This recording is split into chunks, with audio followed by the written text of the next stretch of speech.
Caravan.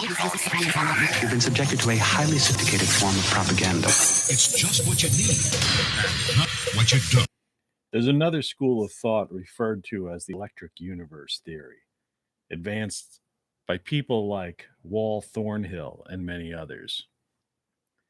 This is detailed in the Thunderbolts Project website. In short, they believe that the Earth, Mars, and Titan were part of a Saturnian system, Saturn being a sort of brown dwarf star that sustained lush life on the aforementioned planets.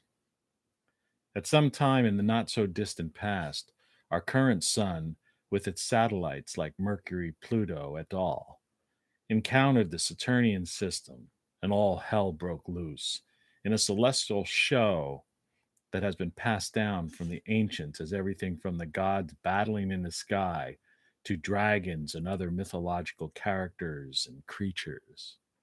Also, at that time, Venus was ejected from Saturn, causing cataclysm on the other planets. When the violent electromagnetic upheaval was over, the current solar system was set in place.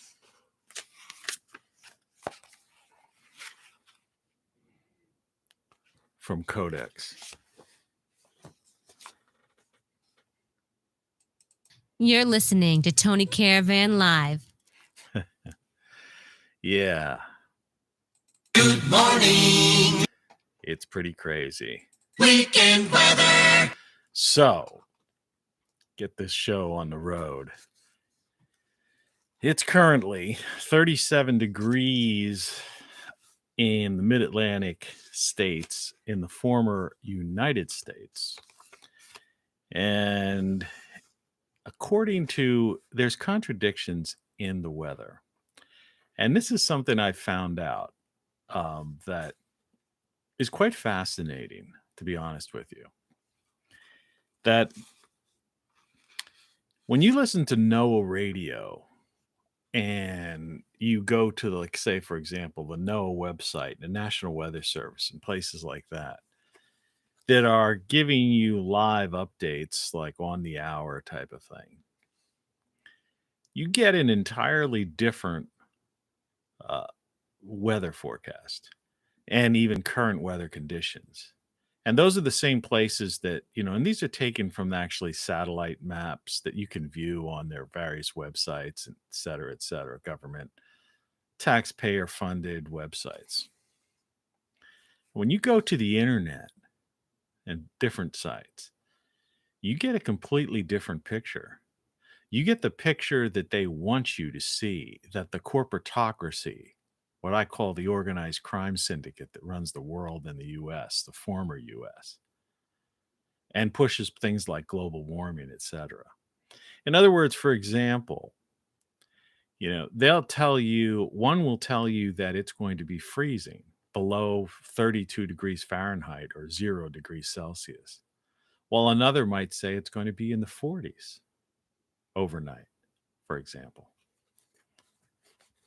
Now, why is that? I've also noticed that they change. I used to do these things, these almanac things, right, in my calendars, because I published all these magazines. I can't, untold numbers of issues of magazines in multiple cities. I've always done that as a sideline almost throughout my entire life, which spans back decades and decades, beyond your own human comprehension. Okay? The sheer volume of work that I've done. That's right. It sounds arrogant. Is that narcissistic? No. The narcissists are the World Economic Forum Davos set. They're narcissistic sociopaths and psychopaths. I'm a truth sayer. Okay?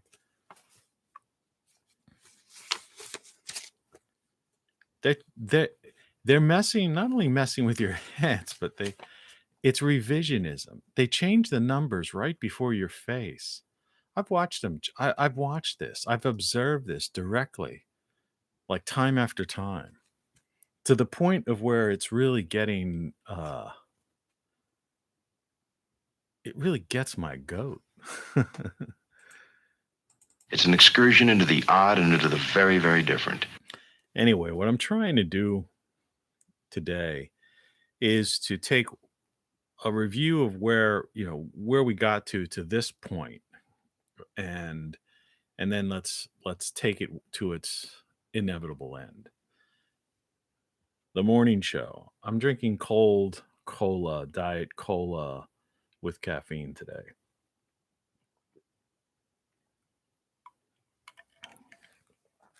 For those that follow that kind of thing. I had an energy bar instead of cereal this morning. It's currently 4:40 a.m. I believe yesterday we started the show at something like 4:44 or something ridiculous. Sorry for knocking that thing. I have this microphone here that you can't really see. You can almost see it. And if I get too close to it, it has a pop screen on it. You know what a pop screen is? I'm going to show you this. I got to tilt this some way into your... There. Do you see that? Can you see that there's a microphone there? Well, I should be able to talk into the microphone like this. All right. But I find that when I talk into the microphone, despite this pop screen, when you're broadcasting live with this YouTube studio live getup, there's an anomaly of like a clicking thing. And so it's not necessarily a popping sound, like peas popping, okay, that you would get if I didn't have this on there. See? The classic studio mic, which,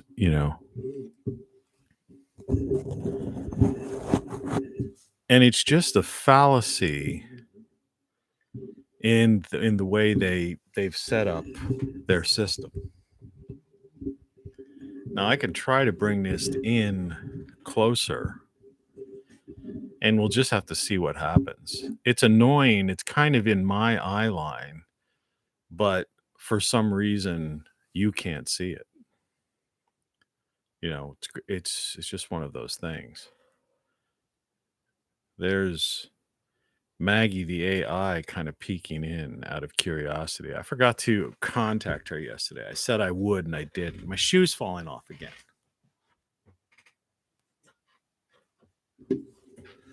My chair's falling down again. I think I just knocked it down. All right, this is the way this show usually begins. It's the name of this YouTube channel is Rock Flux, not Rock Flux Live, but this is an old friend of mine used to put these things together when I used to, over 20 years ago, have a music channel, Rockflux. I've had rockflux.com for 25 years or something like that.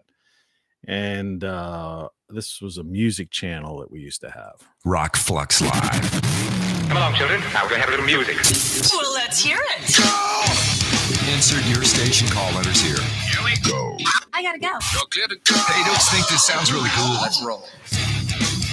Go. But we'll have to remodulate our signal to match the network's interlink frequency. That guy was the king of that kind of thing.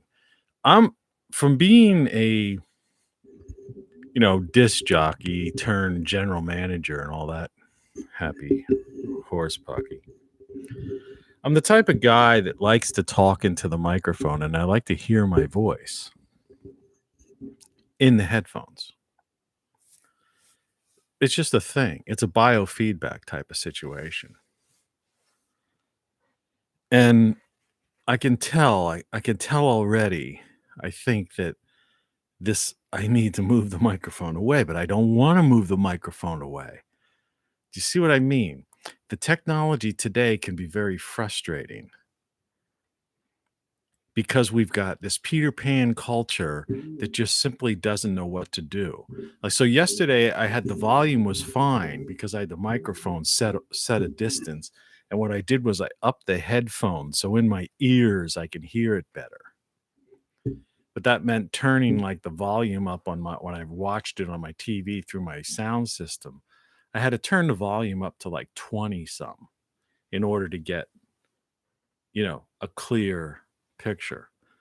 And it also tended to distort when I would play something like this. I can no longer sit back and allow communist infiltration, communist indoctrination, communist subversion, and the international communist conspiracy to sap and impurify all of our precious bodily fluids. In other words, those things seemed louder than my voice. And right now my voice seems weird. Now I don't have a producer. I do this all myself. Yeah, I know how to do all this stuff with computers. I've been doing it for so many years, it's ridiculous. I've talked about this before. I was on the internet in 1985 with that Mac back there, the original Mac. And by the way, if you're just tuning in, you've never seen this show before, this Jackery thing, that's the name of the company. And you could see where my thumb here, see my thumb? Gee, you're dumb. Is pointing to that little adapter that's just plugged in like you'd plug into a wall socket. But this is pre-charged, charged with solar. You could put it in a wall socket and charge it, or your car, but solar chargeable, even trickle chargeable, meaning you can have just a cheap solar panel. It just would take you longer to charge it. But in a grid down situation, emergency situation, storm situation, who cares? You'll at least have power by the night. And then there's some USB chargers here. Anyway, this thing I charged a couple of days ago in preparation of this storm we had overnight, which was brutal. The past several days have been brutal where I am, up to 50-mile-an-hour gusts of wind. And like I say, depending on which forecast or which weather station you listen to, like here's a weather radio here. And on here, at 12:09 p.m. This high was 10 degrees below the normal high of 62. Yesterday's low temperature of 35 degrees occurred at 11:59 p.m. This low was 8 degrees below the normal low of 43. 0.13 inches of precipitation fell yesterday. And it's interesting to note that every time you listen to these things, that they're always telling you that the low, that was the low of the day, not the low of the wee hours of the morning. In fact, we haven't hit the low yet. It's 4:47 a.m. We won't hit the low till right before sunrise, when the night is as dark as the night's going to get. It's a lyric from a song. See if you can figure out which one that was. That was big in the 80s disco era.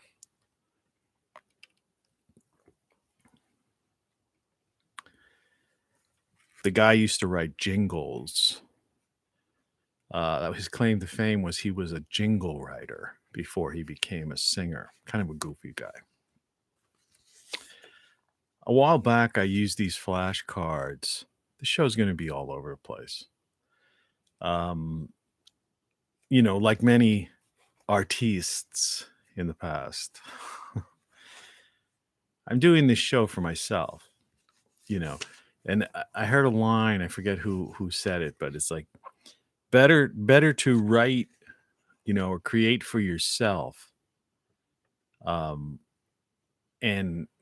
be true, and this is like paraphrasing a paraphrase of a paraphrase, than to write for the or create for the public, right?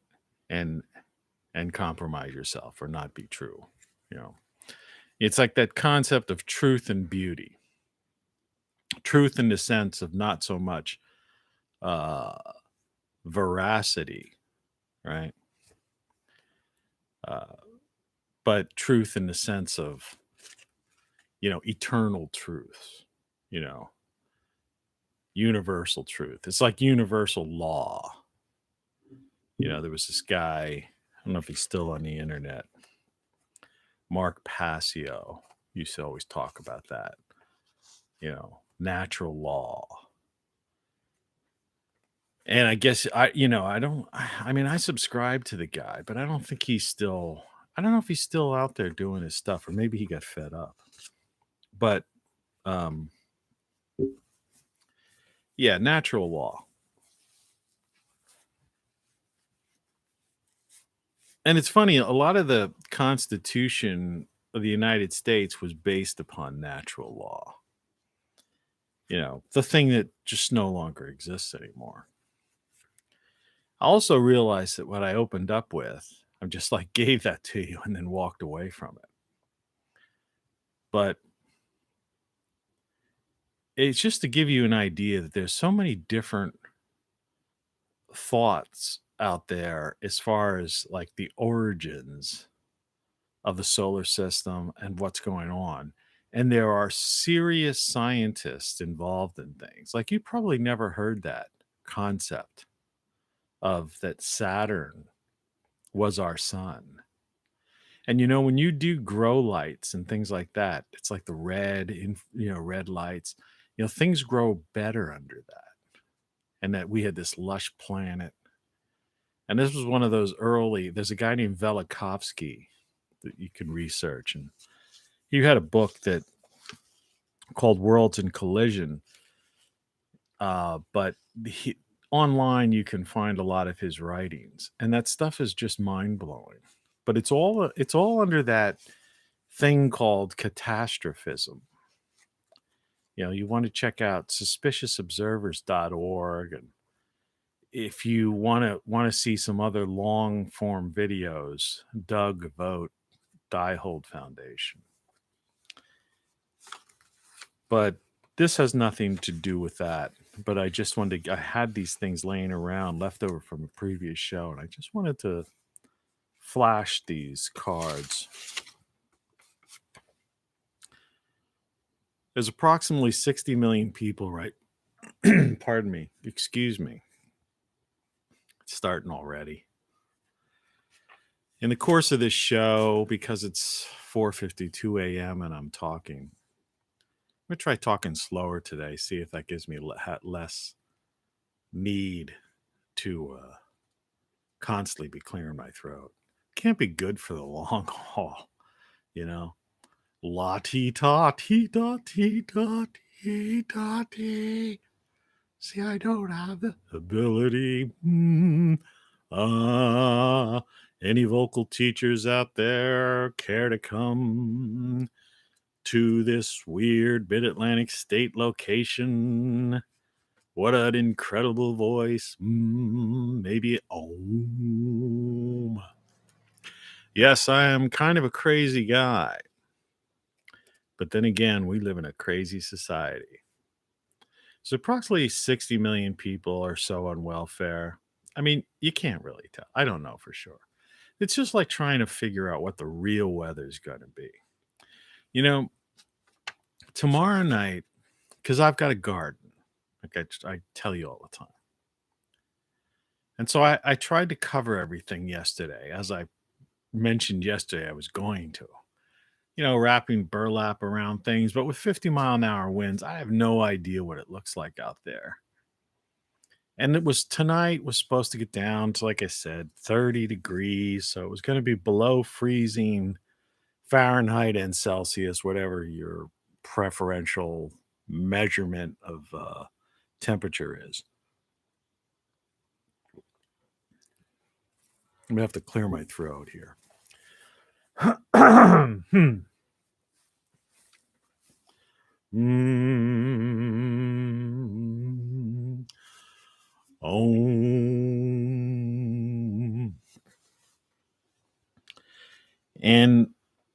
so I did that. So, in hopes that maybe I could save my lettuce.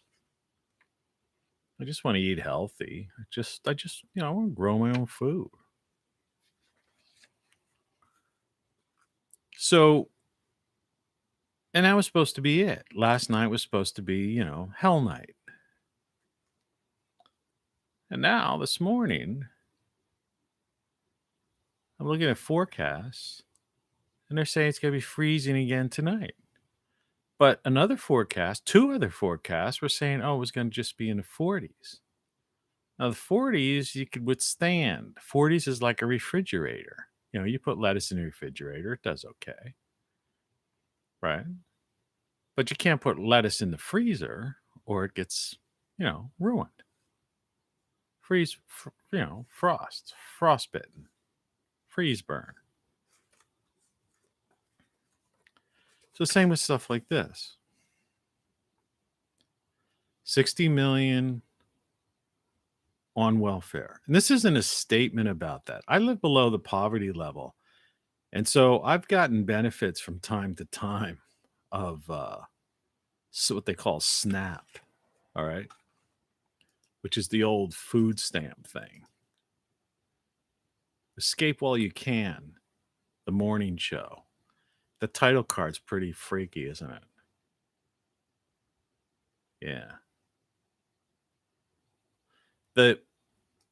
The Earth's most common state is what you see in that title card, a frozen, pretty much an ice planet. And human life, civilizations have risen and fallen in between these ice ages. And the planet is 4.5, calculated to be more or less 4.5 billion, something like that. 4.5 billion years old. That's what we call deep time.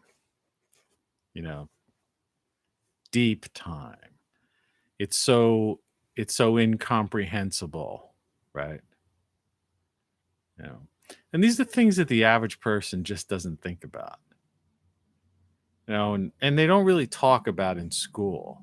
Or I remember when I was in school, if it was even like just in passing, something was mentioned, like a word like that, deep time. I'd be all like, that'd light me up.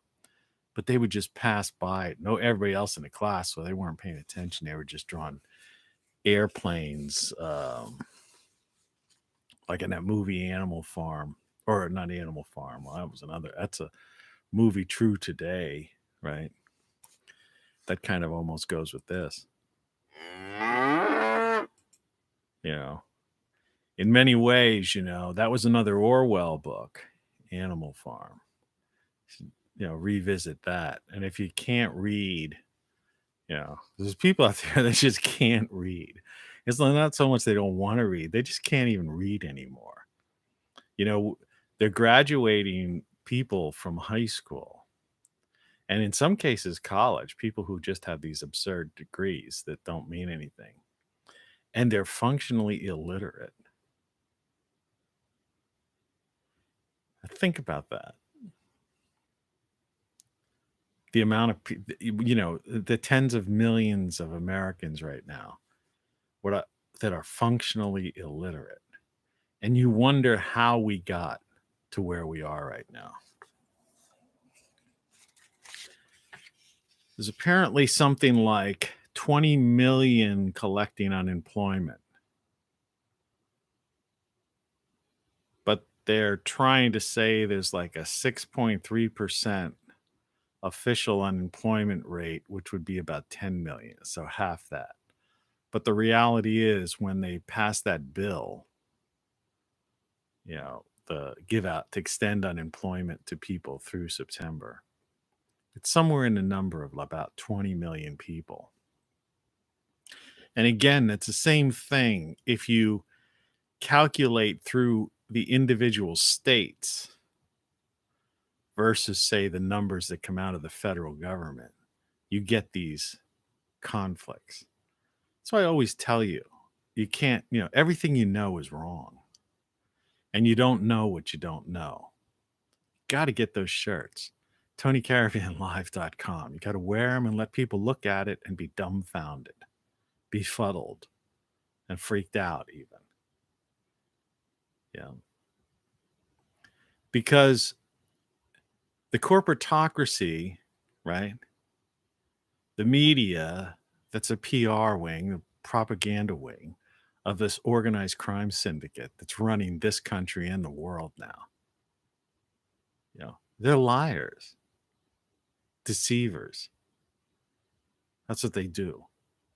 They're liars and deceivers who have agendas that literally just consider you to be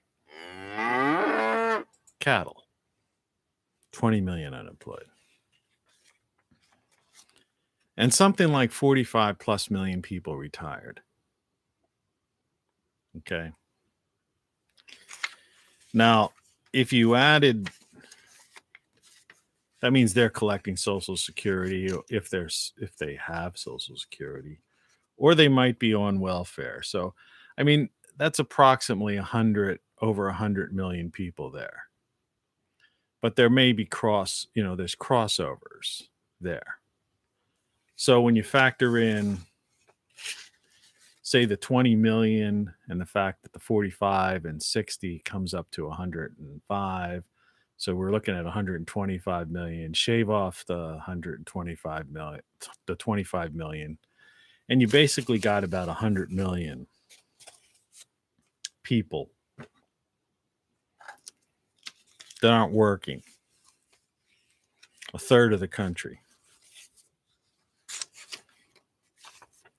And then, according to census numbers, roughly about 75 million plus people are just under the age of 17. And how many kids work like I did, went when I was 16 years old, went to Social Security office and got my Social Security number so I get a job at 16. You'll see a lot of people doing that. And then there's something like maybe 12 million, as they call it, undocumented people. And that's not necessarily workers either. Some people say that number could be as high as 20 million or more, because they've been saying the same number for like 20 years. Because it's like they don't want to count them. Again, this isn't political. I'm just trying to make a point here. That basically almost 2/3 of this country isn't even working. Statistically, I mean, going to various government websites, trying to cross-reference one against the other, because there's so many contradictions. See, you could come up here and say, well, I went to such and such a site and it said, and I'm not going to say, oh, you're a liar, because I went to such and such site and one said this, one said that, one said that. You have to look at everything in the aggregate. You kind of, you have to weigh something. In many cases, it's like anytime when you're, like I said, when you write 10 books, you write articles and you research, you spend more time researching than you do writing. Because trying to, the people today, they go to the internet and they go to Wikipedia or something like that, or one of these news sites, and they use that as their source. And then they create a meme. The meme goes viral. And then that viral meme is picked up by the media and is then, and these various people with blue checks on their next to them, right? And then they put it out and it becomes a headline, and it ends up being a sound bite or a video clip or a headline on a news site. And it's kind of this circular thing, and nobody really knows, nobody's really fact checked, because they have these companies called fact checkers now. The problem with the fact checkers is they're basically funded by ideological foundations that are trying to push an agenda, like Agenda 2030 or the Great Reset or Build Back Better or depopulation or global warming, that absurd lie. It's May 1st. It's below freezing in the mid-Atlantic states. Think about that. And it's going to be freezing again tonight.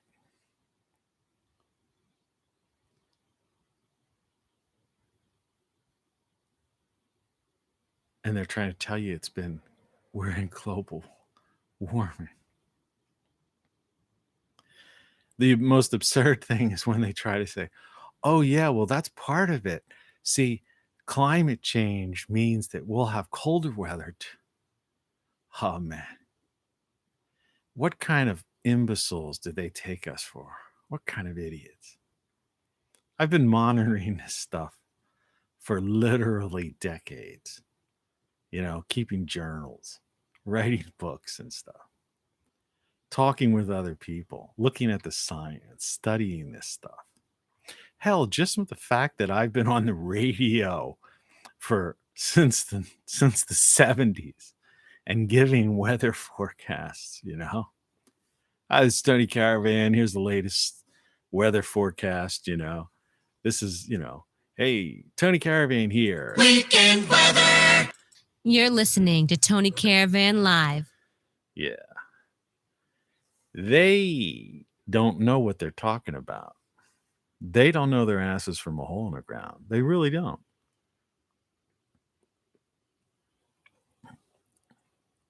Everything you know is wrong, and what you don't know, you don't know.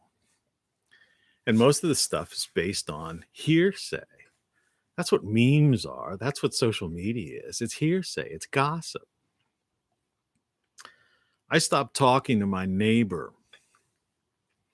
I mean, she's a little bit touched in the head, and I know that's not nice to criticize somebody who has a mental illness, but I don't know if it's so much. The doctor next door, it's a female doctor next door, it's a couple, had mentioned, said, yeah, she's like an off her rocker or something like that. So, it's not that kind of like mental illness.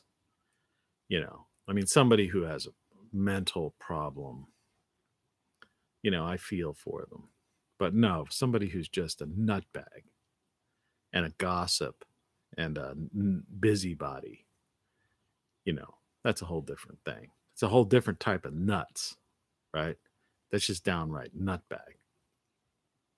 That's not someone that you would have sympathy for, okay? I have empathy. I'm an empathetic person. I feel for people. I did my whole life, I'm the type of guy who will get squeamish, almost, or embarrassed for another person. Literally, I can't even watch certain TV shows, when it gets to a point where I feel it's like uncomfortable for the characters or the way things go, and I switch the channel. Because, that's the way I am. I'm a feeling human being, trust me. So when I say somebody's a nutbag or stuff like that, it's not being mean or cruel. It's just being factual, matter of factual. Put a couple ice cubes into my cola. So, I followed up with that Electric Universe thing, the cold opening of the show. Just to give you an idea that there's so much stuff that, we're just not exposed to. And there's so many things coming our way. It's like that line or the title of that Ray Bradbury, something wicked comes our way, which is it was a short story. I don't know if that was in what book that was in. I used to read Ray Bradbury when I was in I don't know what people would call junior high school. When I was a kid, we didn't have junior high. It was just like 7th and 8th grade, because I went to a private school, and we didn't have, that stuff didn't come along for us. It was just like, okay, it's a 7th or 8th grade. And then you went to high school. Not that it was like, I didn't go to prep school or anything weird like that. But there was tuition at my high school.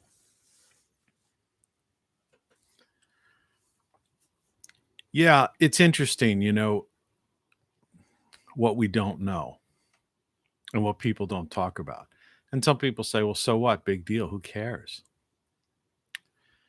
Well, everything, everything's important to know.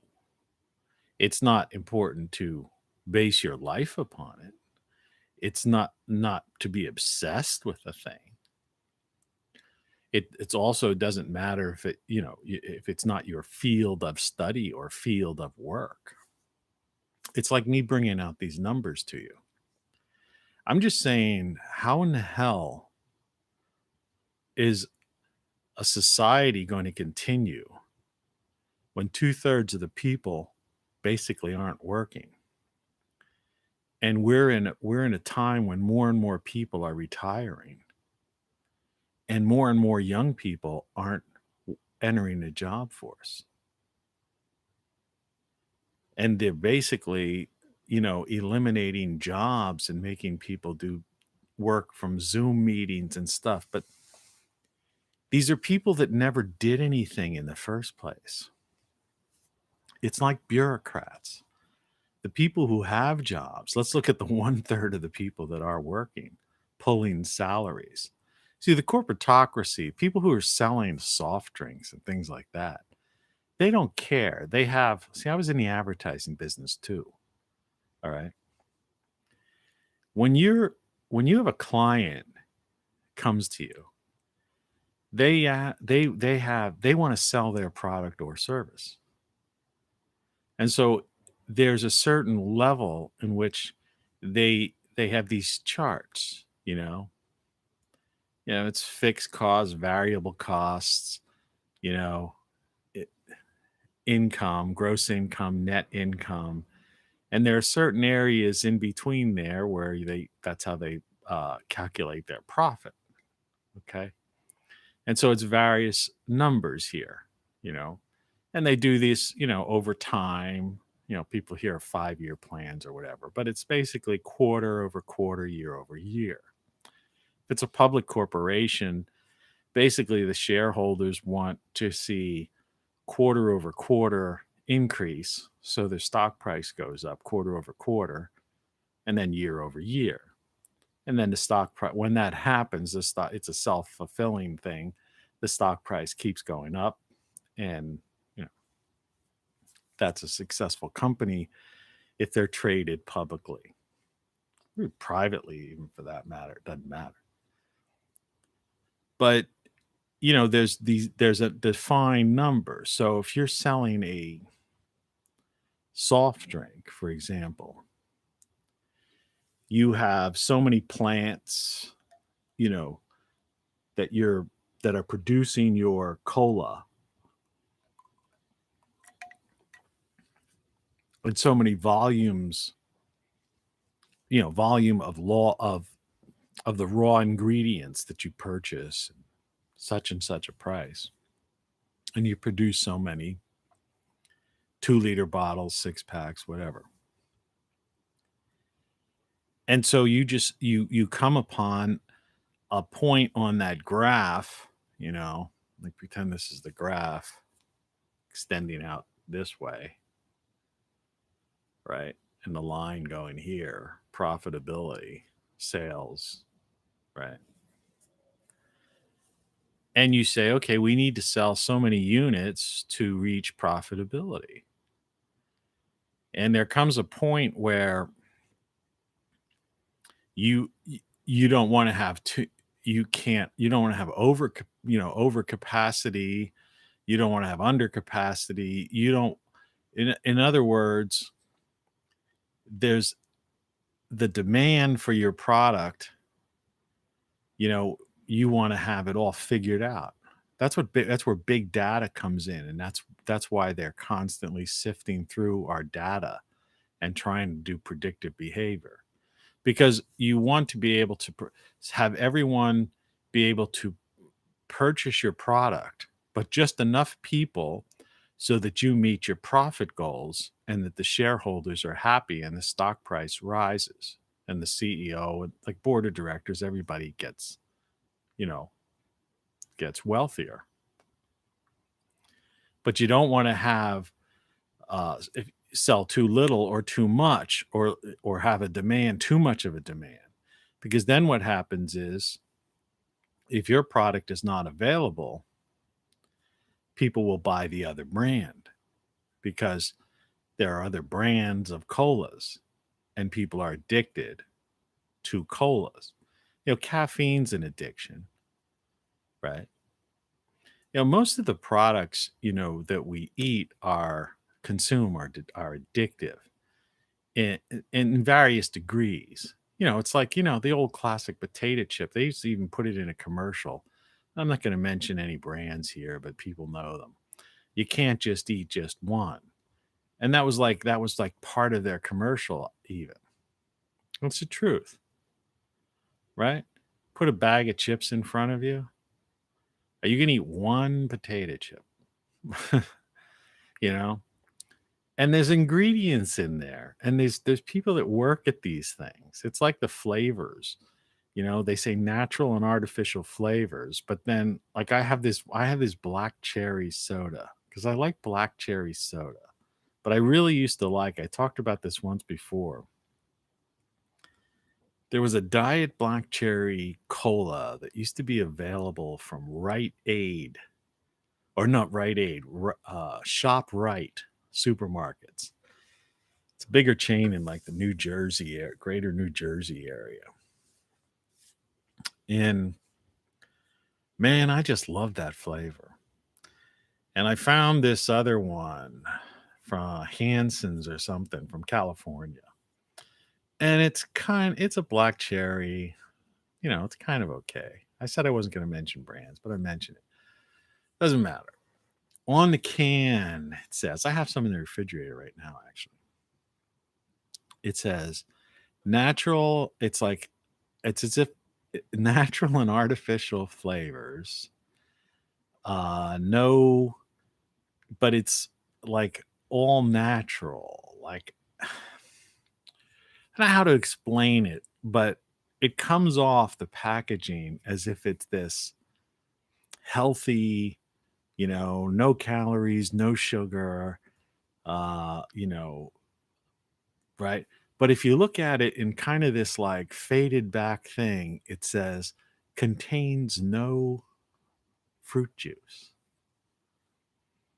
Well, what are those natural and artificial flavors?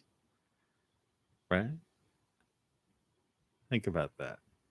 Contains no juice, no fruit juice or juice, but it's black cherry soda.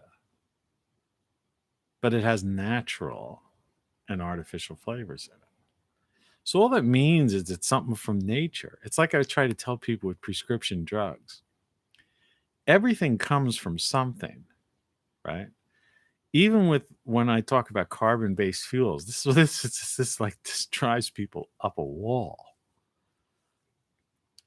Is that it's organic, man. It comes out of the earth, right? It's basically organic. It's about as organic as you can get. It's natural. And it's a renewable source. There's a lot of research into that. They found like oil wells, as they call them, but they're not really oil wells. It's like, and that have, started to reproduce.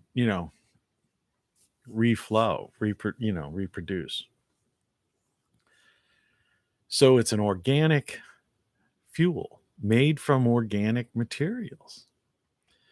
And when we burn it, we get CO2 out of it, which is like one of the most necessary things for life on the planet. Because, humans, even though there's nearly 8 billion humans on the planet, we're not the primary life force on this earth. Or life just in general. Think about now. This is a mind blower for a lot of people because people just don't think, right? I have to clear my throat for this one.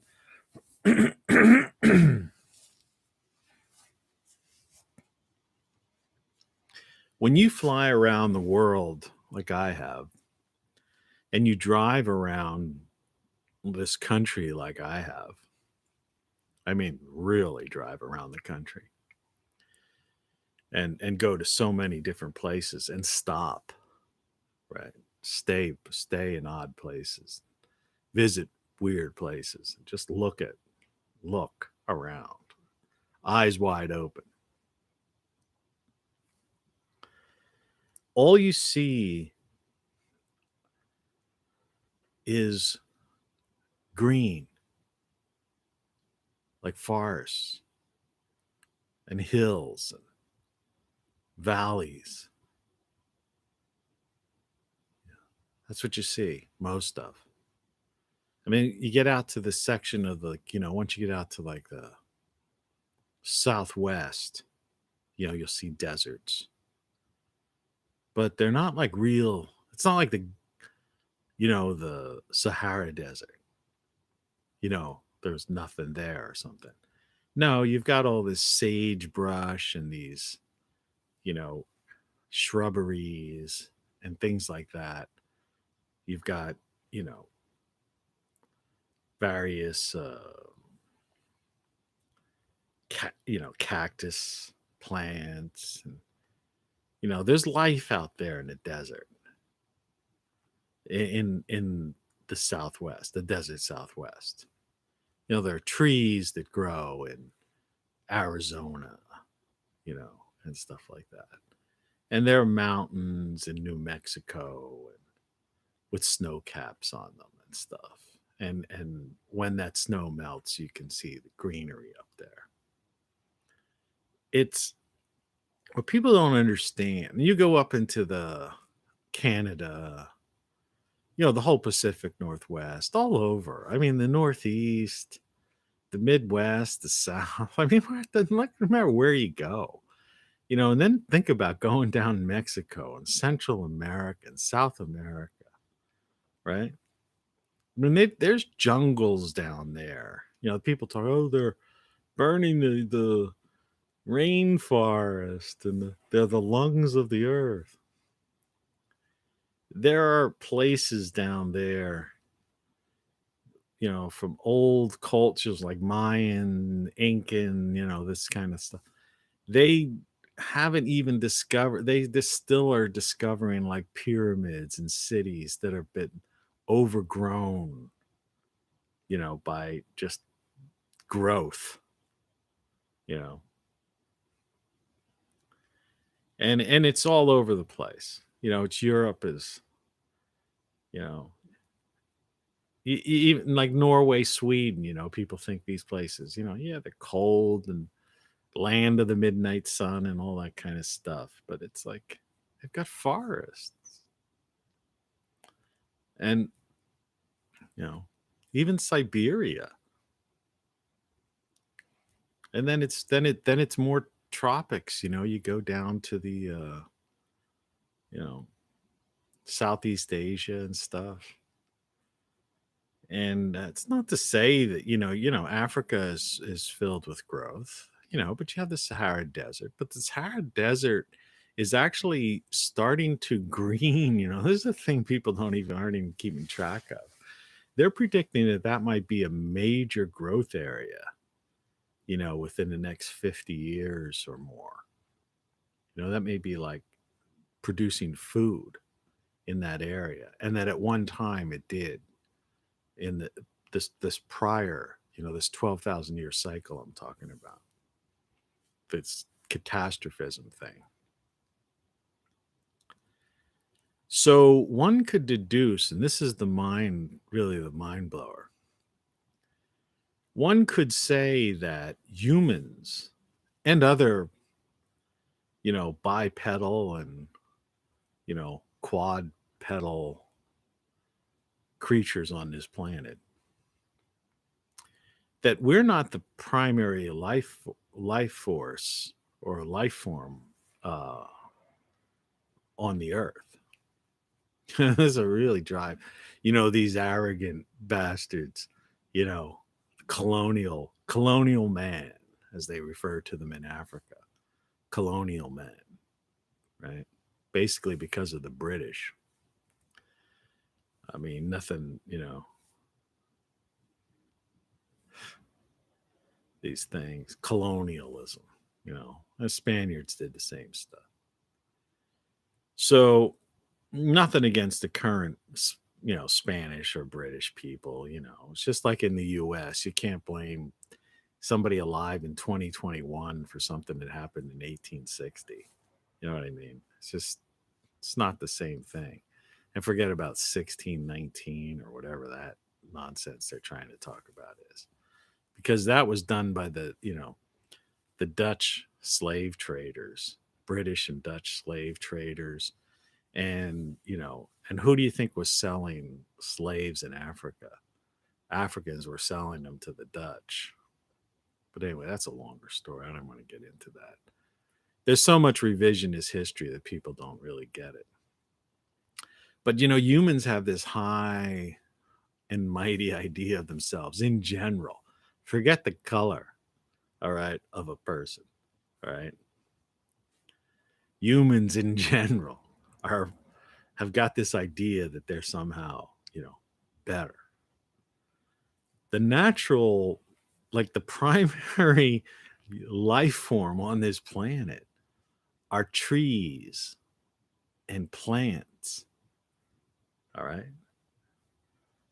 And they have this network of what we call mushrooms, fungi that communicate. They communicate with one another. There are trees that are thousands of years old, they found, right? But, it's fields all over, forests all over the place. They far outnumber us. I mean, by, exponential numbers. And so one could say that and they need CO2. And so one could say, and they would not be wrong, that the purpose of humanity in this ecosystem, all right, is to serve the trees, to serve the plant life, we call it flora and fauna, right? Is to serve the flora. We're nothing more than producers of CO2 and fertilizer. Now, isn't that a mind blower? Think about that for a second. And all this education and all this deep thought we have, right, is nothing, Now, I know, if you're one of those people, it's time to do something like that. And I didn't. I'm just, this is stuff I'm just thinking of. My eyes are half open because it's 5:27 a.m. Eastern Standard Time in the former United States. But you have to laugh. And that's my answer to these global warming, climate change people, and saying, you're nothing more than colonial man. You're thinking too high of yourself. Your job is to produce CO2 and fertilizer for the trees. You were supposed to be giving them CO2. It's their planet. It's not ours. They outnumber us. Everywhere you go, that's all you see. That's all you see. All right. And then you got a bunch of humans dancing around. And the trees don't really care that much. They don't care. They think, they're interconnected through this fungi network and stuff like that. And I guess they've got ideas. People do psilocybin and all that kind of thing, Did you accidentally inject yourself with some kind of psychotropic agent? And, they have these, pineal gland DMT type of experiences. And, and maybe that's what they're doing. They're just getting in touch with the idea of the primary life force on this spinning globe, right? It's just something weird to think about. There's a lot of things to think about other than politics. And people waste their time on politics, diversions, right? As if it's important. So I'm just going to have a bunch of discordant things to talk about before we get into, escaping before it's too late.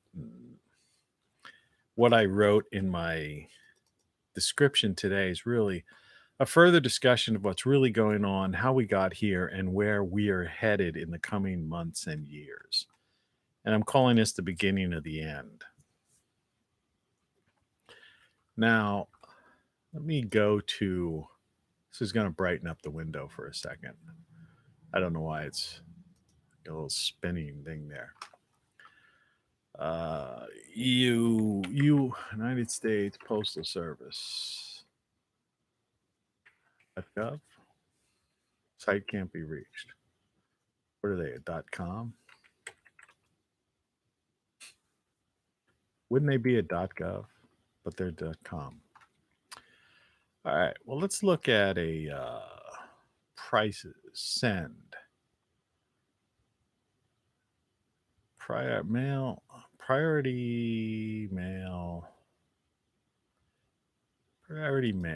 See if they list the prices. I have to ship a thing. Priority mail flat rate. Okay, here we go. Small flat rate box. All right. Now, years ago, I've always shipped things. I used to ship things to myself. I've moved around a lot. One of the secrets I learned, this is a little quick aside, and I know at least I won't forget because I'm holding the thing that I want to talk about.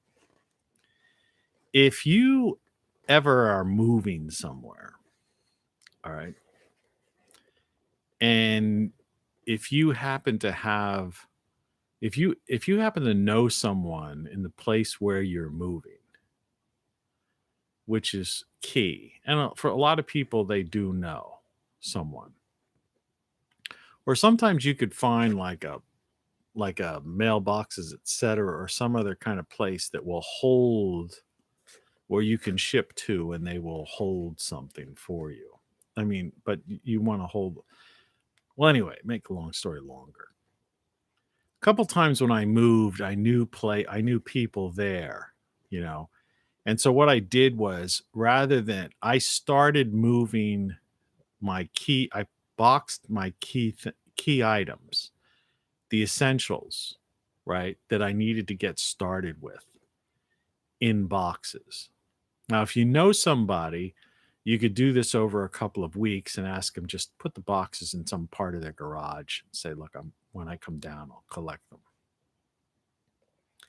If you don't know somebody, you could prepare these various boxes, okay, say a half a dozen or a dozen, and you have a location where you're going, even if it's a motel, right?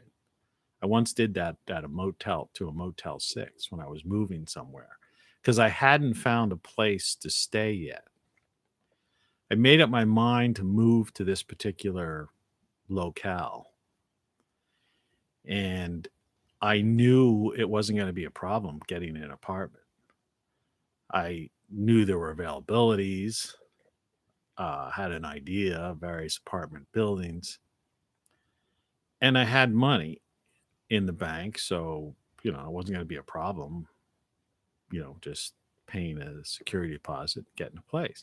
But I wanted to see it firsthand, but I wasn't there. So, and that was before they had like Zillow.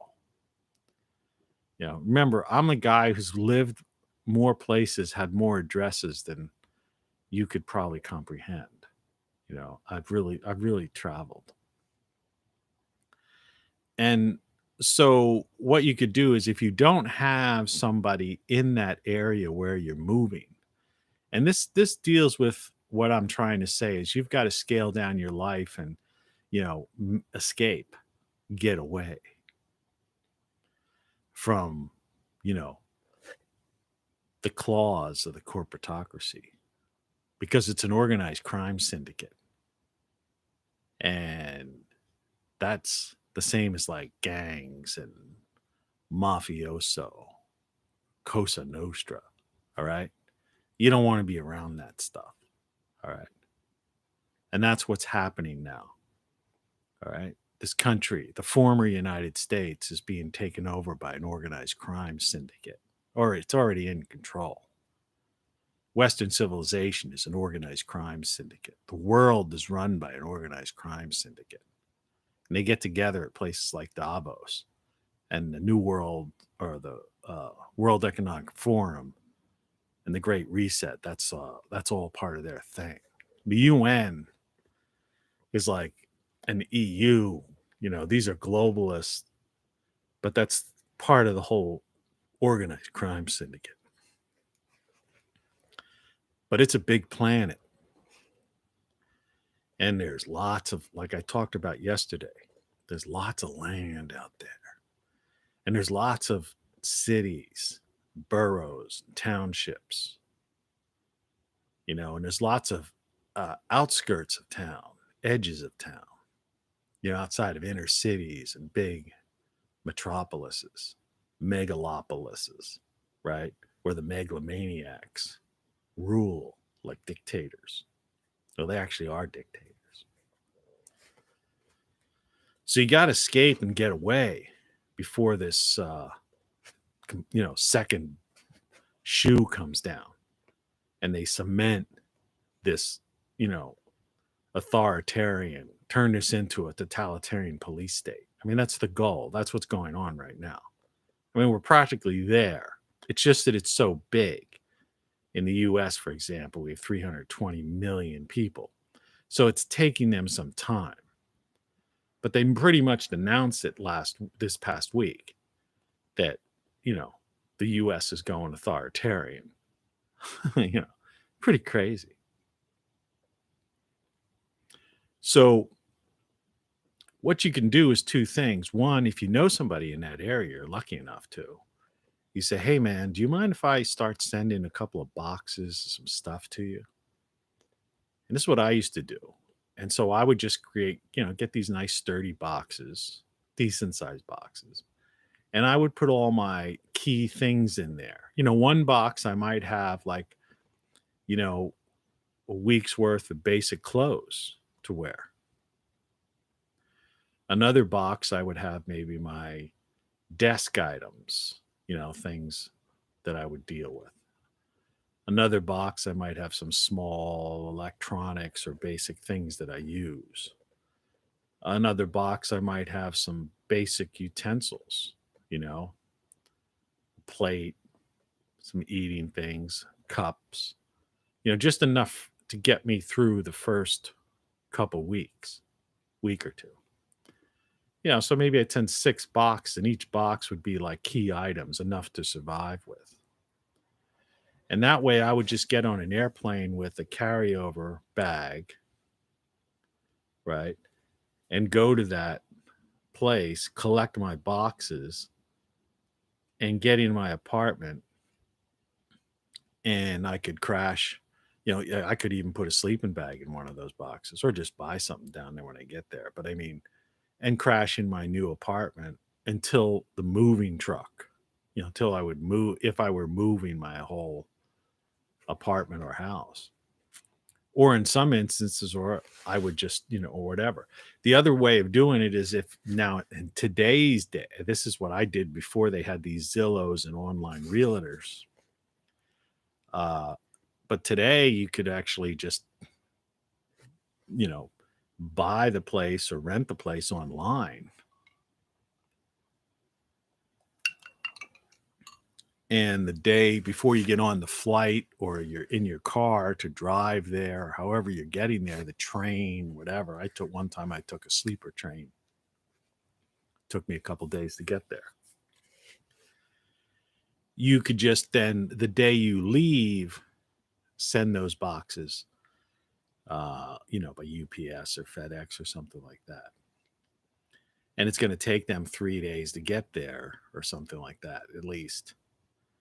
So by the time you're there, the boxes come to the location and you sign for your own boxes and you have your stuff. Just another little thing people don't think about. These little tips. I've done this stuff.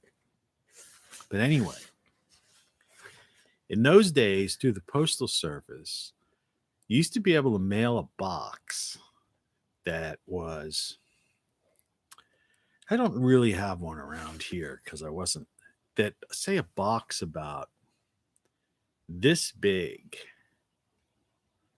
maybe about this big, which you could fit a decent amount of stuff in. But it was also if you wanted to send a gift, birthday gift or something, or a holiday gift to somebody, you could fit, a, little stuff in there, right? And or if you were doing the eBay thing and stuff like that, you could pretty much get get some items in it. And that used to cost like $4.90. This is like in the 90s or something like that. It was, like I said, it was a fairly decent sized box. It was United Postal Service priority mail. They'd get it in a couple of days, and it cost you less than $5, right? It was, like I said, decent sized box. I used to do it all the time because my family was located around different areas because I travel a lot. And that, so I was sending presents or something to people. That's what I do. And I also did a lot of eBay selling. And I would always think that I would find that box would work out really good for eBay. Anyway. You see this thing? How tiny this is? Look how tiny this is. This is a box. This is a United Postal Service. It's called the small flat rate box. Well, that box that I described, the one that was like this so big, that was the small flat rate box before. It cost like less than $5. Look at this thing. You can't even fit. Well, you might be able to get an old VCR tape in here. That's how small this is. But you might have to take it out of the package. This costs $7.90. If you take it to the post office, it costs over $8. Right? If you drop it in something, it's like $7.90. If you pay online type of thing. So it's prepaid. You put a label on this side. You see, you put a label there. So like $8. So the price is almost doubled, but the box has shrunk. I mean, geez, the box I sent would have been like, this is 1, 2, 3, 4. Probably would have been 4 times bigger than this, maybe 5. 4 to 5 times bigger than this for almost half the price. I mean, what could you send? What could you send in this thing? What kind of joke? $8?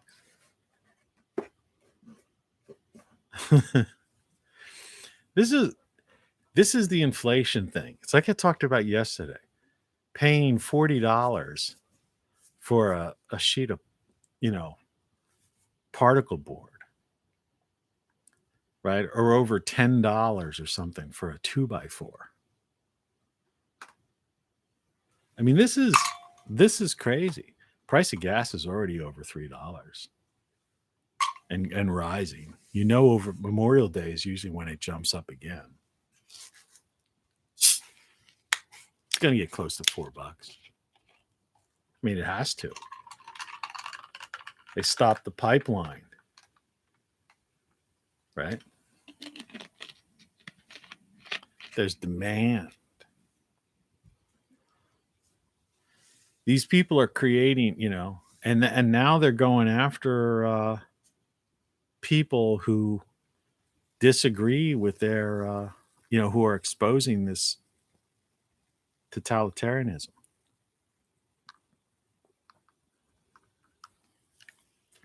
No different than they throttle me.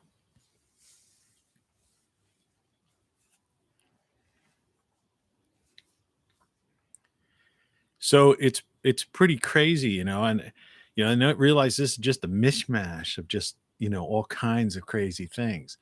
But you have to look at all these things together, and sometimes point out things that just people don't point out. And say, well, if that's the case here, or if that's the case there, there is something afoot. You know, if 2/3 of the people in this country aren't working, and those that are working are just bureaucrats.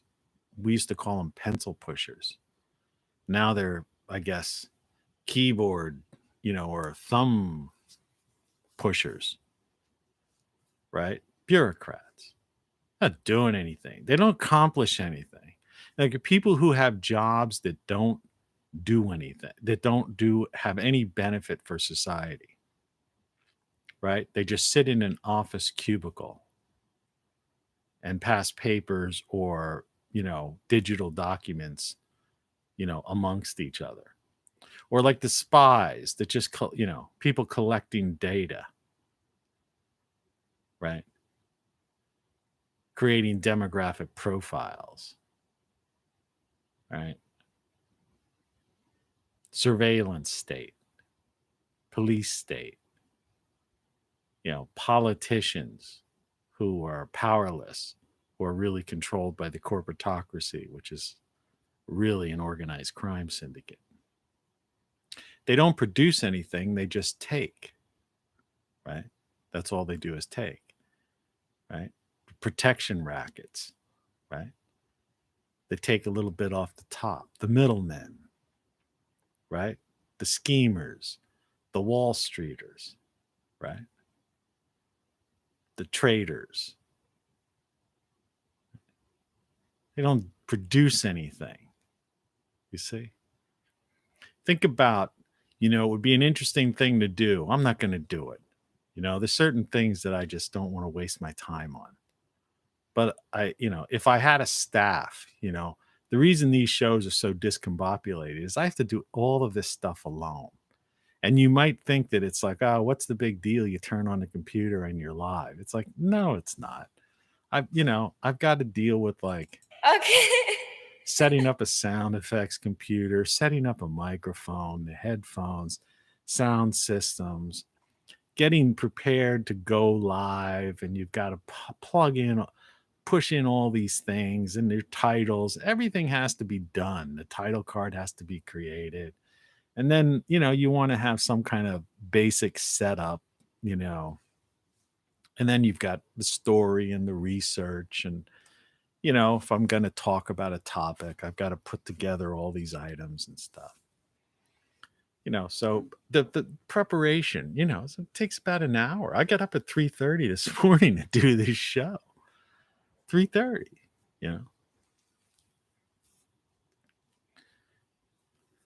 So,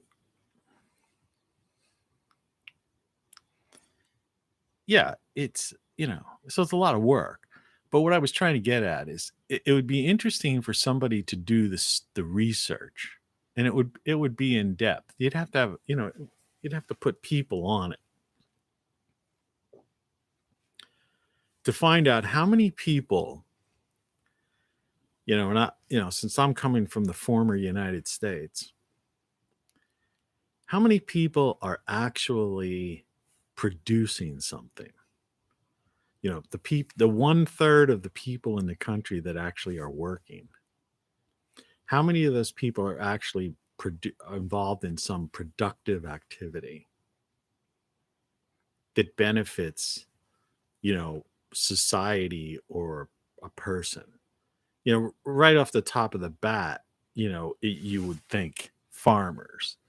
So, I mean, I'm not going to go through this whole thing, but let's just do this. How many farmers in the U.S.? In the most recent survey, there were 2 million U.S. farms in 2019, down from 2.2 million farms in 2007.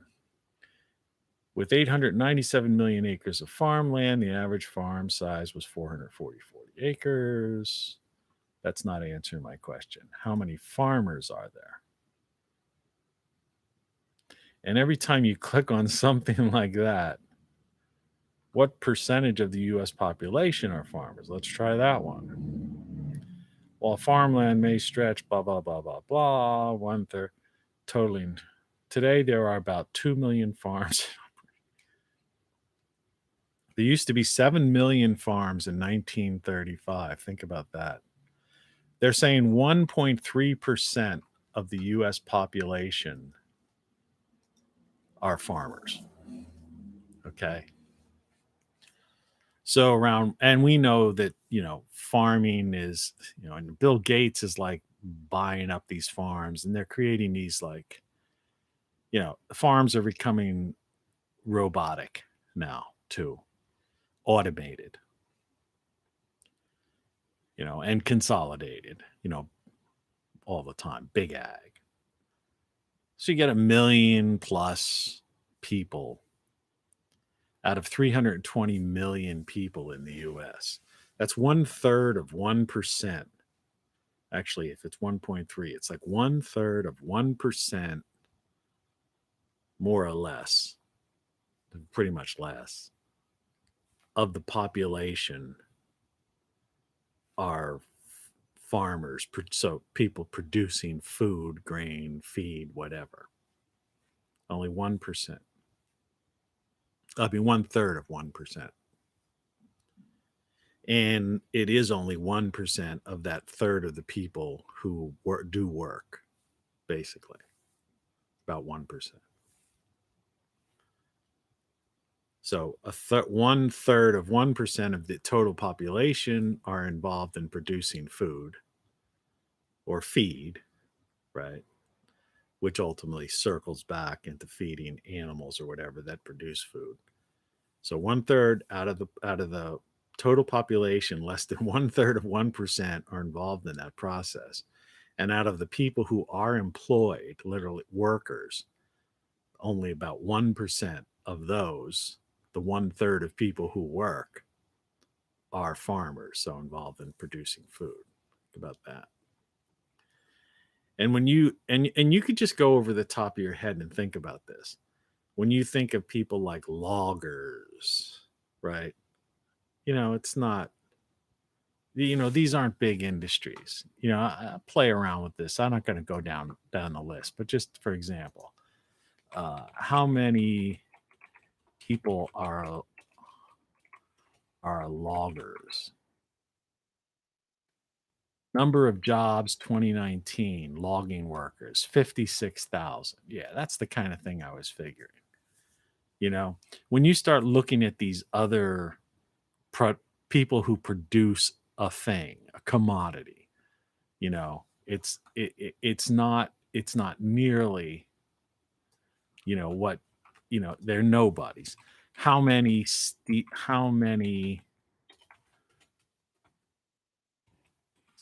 workers?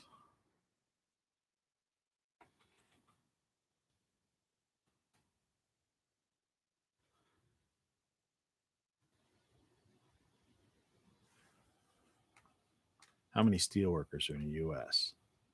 About 140,000.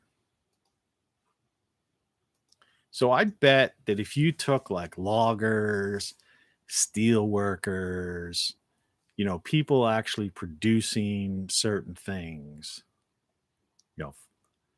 that, where farmers are like about 1 million, that, other people involved in producing like raw materials like wood, steel, and things of that nature, you're probably only up to another 1 million or so.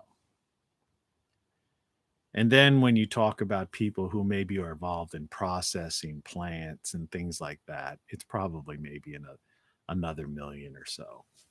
So, out of the total population, it might be, it's just sick, but it might be a couple of percent of the overall population are involved in producing raw materials, foods, and things like that. Right. It's not, to use you know a corporatocracy term, it's not sustainable.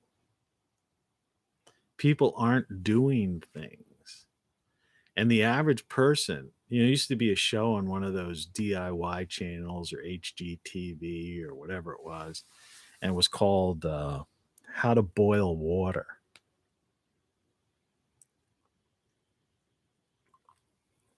There was some good looking chick, and some dude who was a chef or something used to like stand over her, and he would teach her, like, kind of like oversee her making these basic things. And this was almost like 20 years ago. But it's like, people today, it's factory foods, processed factory foods.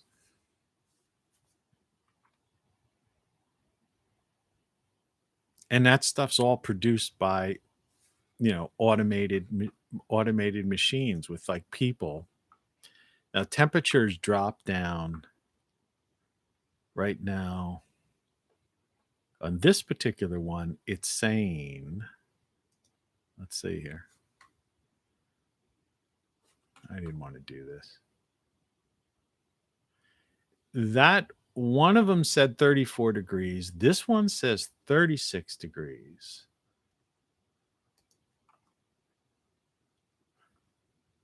And the other one said like 30. I was telling you about the temperature. I was just curious. But I've noticed in this front room that it's noticeably gotten a little bit cooler. The heat hasn't kicked on. It's just something. Like, again, it's May 1st. The sink in. I mean, somebody who's like born, who doesn't know, like, hasn't lived life. Somebody who like reached the age of reason after Inconvenient Truth and went to grade school and were fear mongered by their teachers about global warming or climate change. They don't know what I'm talking about. They don't know the concept of May, right? That spring begins in March. March comes in like a lion and out like a lamb. That was the childhood rhyme we had growing up. March comes in like a lion and out like a lamb, meaning it was like, the leftover February cold into March. And then by the end, it came out like a lamb. It was nice. And then April showers brought May flowers. These are like rhymes that've been around for forever. People don't know them today because they don't make any sense to somebody today. Not when it's freezing in May. But we get climate change, global warming, and kids are scared. And adults are scared. Right? It's like that thing, the unspeakable thing that's, the plague of the nation. That 99%, 99+% of people did not die from. Right? Did not get seriously ill and did not die from. 99%. Plus, 99 plus. Certain age groups have been like 99.98%, 99.99% didn't. But people are like freaking out. And that follows with what I'm trying to talk to you about with these people who actually work, because I'm mentioning percentages. How 1 million people is only 1/3 of 1%. It's like when I used to talk about mainstream media. I'd say you could take Fox, CNN, and MSNBC together combined, and in an average day part, like that's what they call it, media, that only 1% of the US population was watching them, which means 99% of Americans weren't watching Fox, CNN, or MSNBC. Any of them. 99%. Right? But, they would say, such and such has beaten the other person out in the ratings, or they got 1 million, 2 million viewers. And see, that's the figures lie, liars figure thing game they play with people. Because you look at a number and you go, million, right? 600 some thousand deaths, right? You know, and you go, well, yeah, but there's 320 million people in the country. You know, the leading cause of death in the United States, according to the CDC, and this has been ongoing for years, is heart disease. And that's over something like 650 million people, or 650,000 people a year, more than the plague did in its existence, which is now, going down, diving down. The second leading cause of death, which is like something close to 600,000 people, is cancer. Right. So, but if you say those numbers, they seem frightening. And you could see, that's the whole, it's part of the glamour and it's part of the misdirection, the talk about, witches and wizards, these old techniques they've stolen, they've been messing with people's minds for centuries.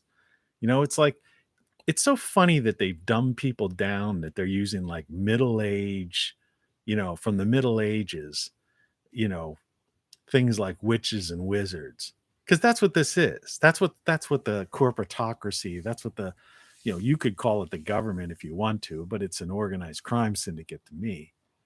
But that's what they're doing. That's how dumbed down they've got people, that they're using the stuff from the Middle Ages, wizards and witches, right? Techniques, which are just basically just mind control. It's all nonsense. It's misdirection, or the glamour is just deception and conditioning, indoctrination, conditioning, and propaganda.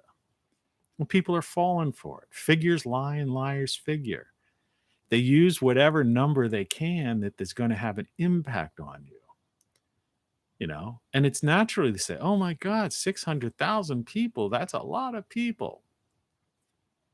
But no, it's not. Not when you have 320 million people in a country. I mean, it's a fraction of a fraction of a percent of the people. So that means 99.9, something weren't affected in a negative way, didn't die, weren't hospitalized. Right? I mean, that's just matter of factual stuff. And it's the same as what I'm trying to explain about ratings. Like people say, oh, it's in the news, and then they pass this stuff around on, social media, and they say, oh, on such and such a station, they said this. And like I say, it's all of them combined. I don't care if you're like Fox or CNN. It doesn't matter which one it is. All of them, you could take them all combined, or barely reach 1% of the population. But then it's like goes viral on social media. But then people think social media, like everybody, it's just like they're not on social media. People do lots of different things. They do things other than what you think or what you might do. Some people are gamers. They just play games like all day long. That's all they do. That's why they call them gamers. Right?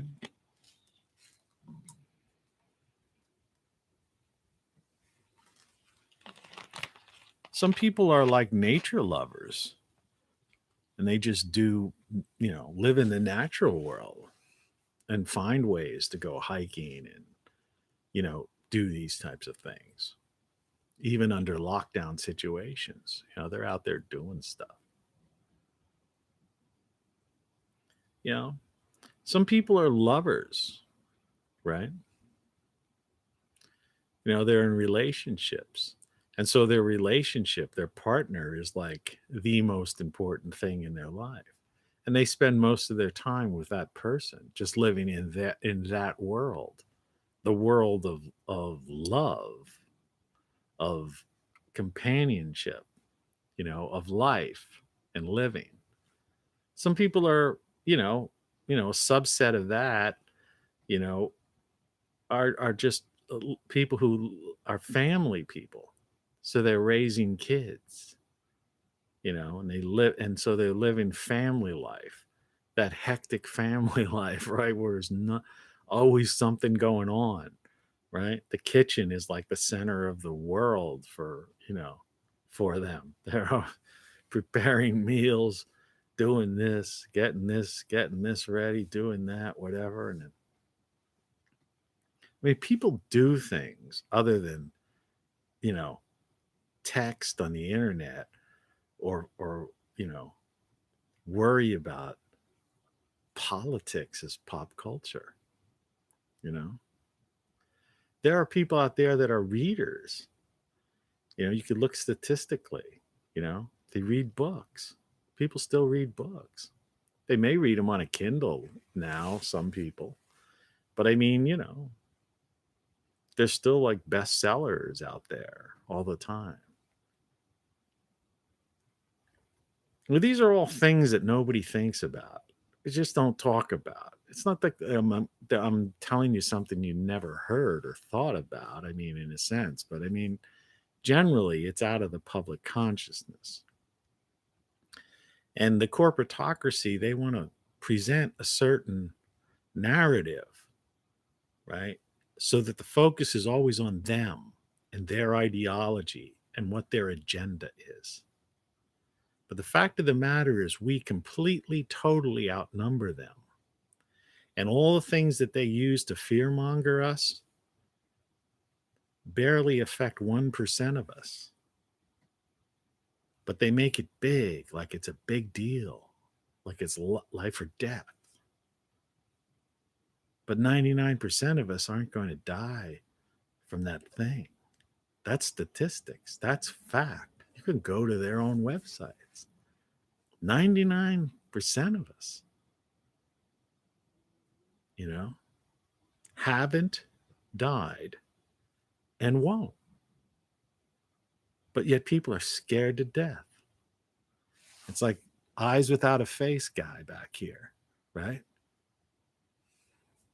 People driving in their car with the windows open, wearing a thing, scared to death, right? We do it every day. The only thing we have to fear is fear itself. And like I said yesterday, yeah, we're way beyond that point, man.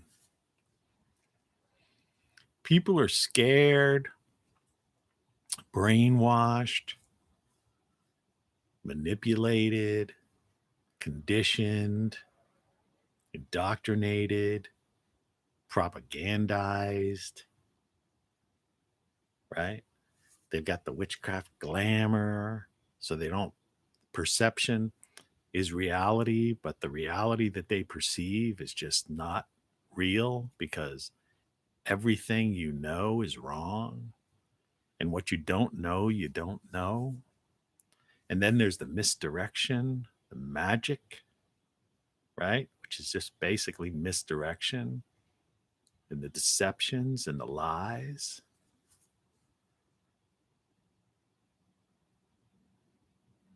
And meanwhile, these people just become more and more powerful, and people donate to them. Like I was saying yesterday, they donate to their campaigns because they constantly want to put in a new leader. But the leader is just a puppet. The leader works for the organized crime syndicate, is a puppet, a marionette of the corporatocracy. None of this is sustainable, and they know it. They know that they have to bring in a totalitarian police state. We're talking about, if you've ever watched the original movie 1984, okay? the brutality of that type of thing, or if you understand what the Stasi state was, okay, if you understand, like in South American countries, what they talk about people being disappeared is, that's where we're headed. That's it's already going on now. People are being erased. There is no constitution. There is no Bill of Rights. I mentioned that yesterday. It's just being totally ignored. It's being ignored. Oh, maybe in some small little community, some local judge, or there might be some federal judge here does this, but then it's overturned. You see? Or they won't hear the real cases. They say, "Oh, we're not going to hear that case."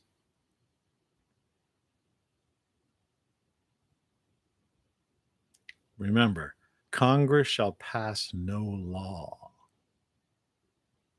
abridging freedom of speech, assembly, or the right to redress grievances with the government. It's been totally violated by social media and by the past administrations and Congresses. And nobody seems to care. Oh, they have rhetoric and speeches and rallies and all that kind of stuff. But they don't do anything about it because they all are puppets. Oh no, such and such is a good man. If given the chance, the opportunity, no. Given the chance and the opportunity, you end up like Jack Kennedy or Bobby Kennedy or Martin Luther King or even Malcolm X. You know, that's what happens here in the US of A. And that's what happened in other countries the world over, because the world is an organized crime syndicate. And people are too dumb, too indoctrinated, too dumbed down, I should say, too conditioned to realize it. The cognitive dissonance, they won't accept it. Oh no, you're crazy. You're a lunatic, man. What do you know? What are you, on drugs or something? Right? Did you accidentally inject yourself with some kind of psychotropic agent? No, man. And if I did, it would just be for entertainment value or for recreation. I'm stone cold sober right now, drinking caffeine. It's 6:12 a.m. Eastern Standard Time in the former United States, and it ain't coming back. It ain't coming back. All right? Government is a lie. Government is a ruse. All right? The world is an organized crime syndicate. Get it through your thick skull. Wake up to reality.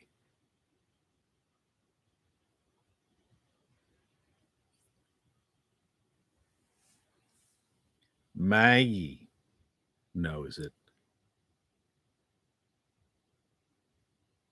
Maggie knows it. Even Maggie knows it. AI knows it.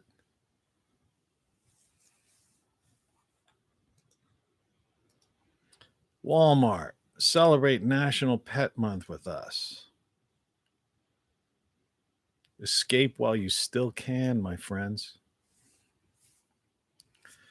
Escape while you still can. This is a nightmare. It must be a nightmare. When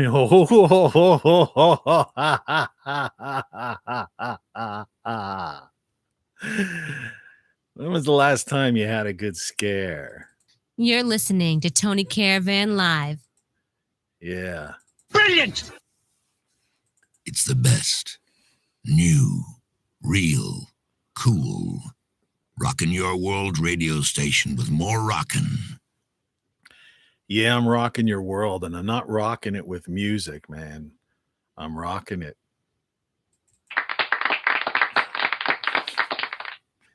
Thank you, all one of you. Yeah, it's pretty crazy, man. It's pretty crazy. I don't know what else to say. I mean, I'm aware of this stuff, and I've moved to the outskirts of town. Excuse me. I get it. But do you? It's said that governments are achieved by the double tongues. There is iron in your words of death for all Comanche to see, and so there is iron in your words of life. No signed paper can hold the iron. It must come from men. The words of 10 bearers carry the same iron of life and death. It is good that warriors such as we meet in the struggle of life or death. It shall be life. The only pity about that is that in the long run, it wasn't life, and it's really too bad. Weekend. Hey, it's the weekend, though. It's Saturday. I mean, what are you doing on your Saturday? When I'm done this show, I guess I'm going to put on I'm wearing shorts right now because I'm in my house, but I'm going to put on some blue jeans and my winter coat because it's freezing outside. It's literally freezing outside. I'm going to put on a winter hat, which I think I already put aside, bundle up with about 3 layers on, and go take a walk to the grocery store.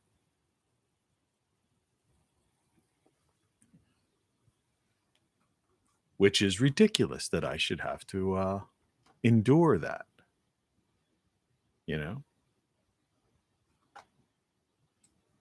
But I have to.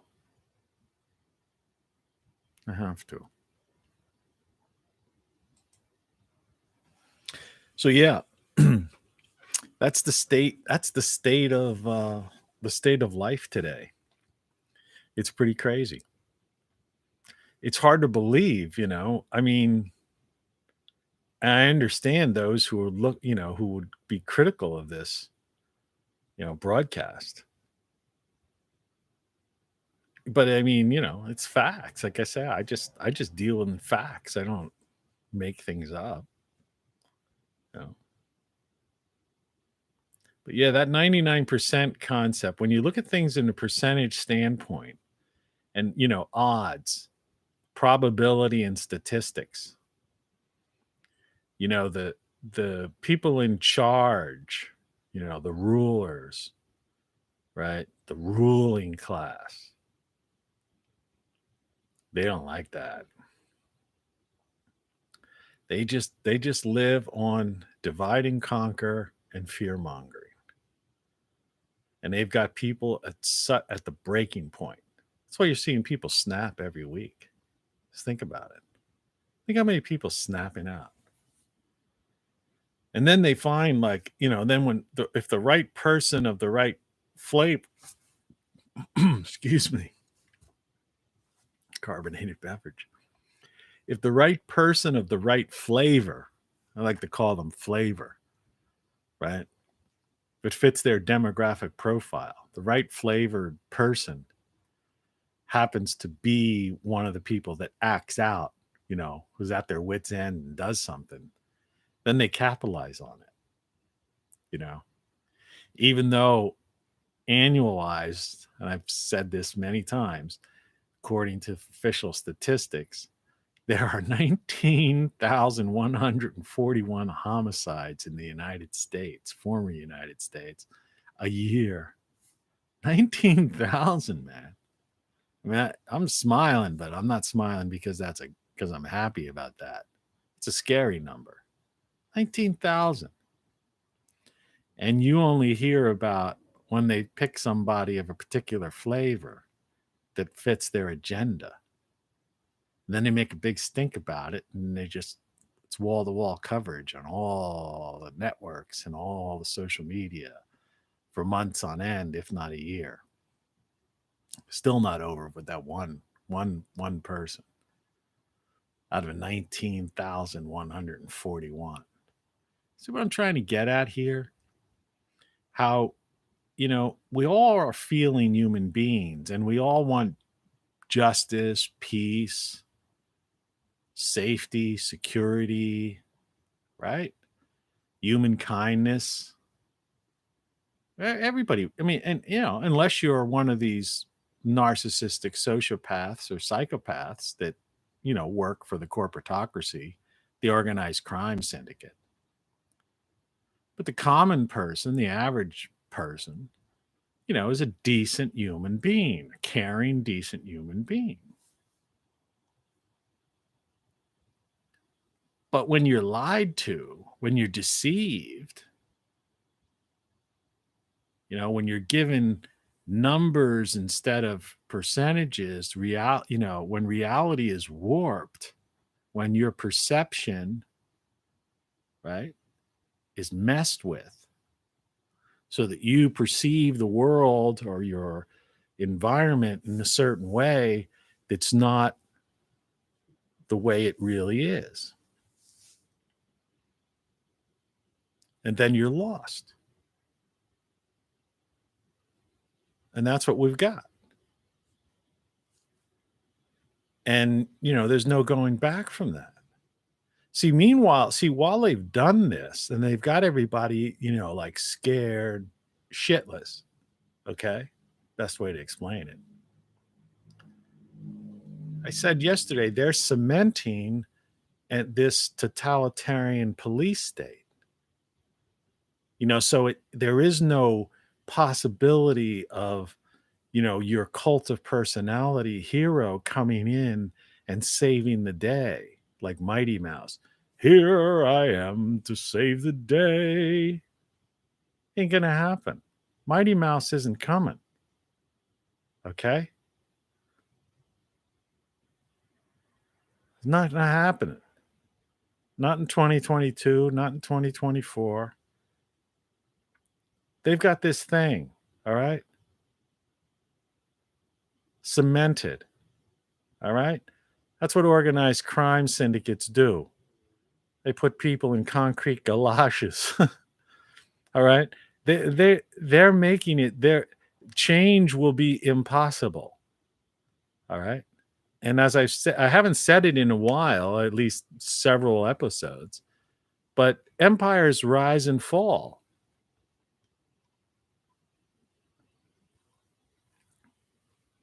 The American empire is fallen. Western civilization is fallen. It's no different than the Roman Empire falling or Greece falling. Mayan civilization falling. British Empire fell. The Spaniards, they were the conquistadors, conquered and did all that, genocide in South and Central America. But now it's like a country barely surviving. Right? There's been many empires that have come and gone. Right? Not to mention the ones that, we've seen in our, not necessarily in our lifetimes, but in recent history, World War II, World War I, particularly World War II, where we've conquered, those trying to create an empire, evil empire, as they say. They were defeated. But see, this new thing, there's no one to defeat. And that's the mistake people don't understand. In this example where you have an organized crime syndicate globally, right, that's working in tandem with other former Western civilization countries. And so they are run by organized crime syndicates, and they're all parties and lieutenants and all these people involved in it. And they just change the laws and do whatever they want to, raid somebody's house, disappear somebody, ban somebody from talking. Well, there's no battle, right? There's no war. You can't win. What are you going to win against? People don't even, people in the US don't even understand like what the EU is. They don't know. People in the US, literally, I would say 2/3 or more of people in the US don't even understand Brussels. Like couldn't point out Brussels on a map. Right? One of the most influential places involved in this whole World Economic Forum Great Reset. And most Americans don't even know where Brussels is. They don't. People don't learn anything anymore. Like you don't learn geography.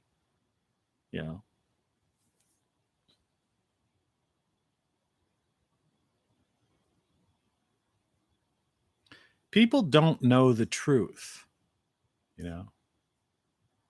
They just don't know how it works. They don't know what I call socioeconomic geopolitics. They don't know how the world is run. They bought into this idea of conspiracy theory being anything that goes against what they see on the nightly newscast, those 20 some minutes, right? Of quick clips, right? Fast edited, juxtaposed images and stories with a facial expression by a newsreader to bring it home, and somebody who they have that has a cult of personality, so they are believable. See, that's part of the glamour.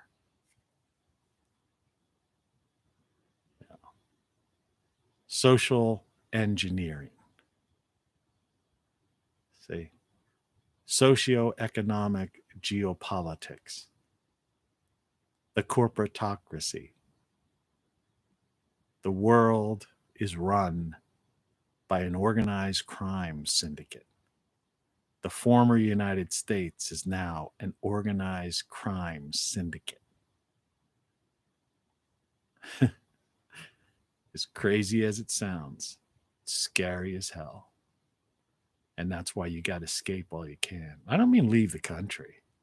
I just mean get away from these people. You've got to detach yourself the best you can. Limit your exposure to them, like they talk about in the financial industry. Limit your exposure. It's like when I said I used to ride the subways in New York like 3 a.m. And the gangs, you'd get a group of gangs coming through the cars, and I'd be the only guy in some car. And I'm coming home from downtown going back up to the Upper West Side. And you got to just be there, lean back with your eyes kind of closed, but open enough that you can see what's going on. And these guys are coming through the car looking for somebody to, rumble, right? Steal your money, maybe knife you. And you've got to basically be invisible, give off no vibe whatsoever, but at the same time have a look that maybe they don't want to mess with you. Two things at the same time. I used to do that in New York. I learned how to do that. And it worked. I got through it. I'm here today. So that's what you have to do. You have to limit your exposure as much as possible so you become almost invisible. But at the same time, no matter where you are, you have to make people also say, I don't want to mess with that person necessarily. You see? That's how you survive. That and go to Great Solar Stuff and get portable power packs, NOAA radios. Go to TonyCaravanLive.com and get some shirts. So you can spread the word. Everything you know is wrong. And you don't know what you don't know. There's one of the shirts or one of the hats back there says game over.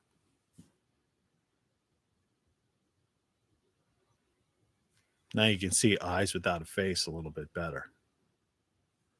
And you could see the bandana. It's a cow.